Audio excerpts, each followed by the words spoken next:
Казвам се Милен Деянов. Работя като Senior Angular Developer близо 2 години.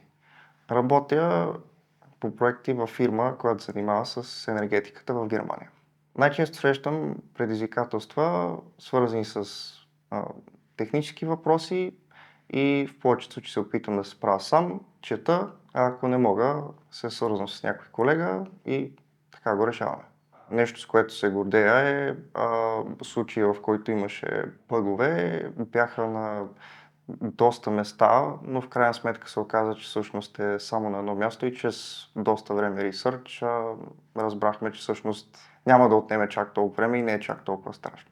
Това, което най-много ме привлече, особено в началото, е, че компанията беше горе-долу като стартъп и исках да се присъединя към екип, към който мога да се разраствам, към който ще има някакви предизвикателства и общо взето наистина това се и случва.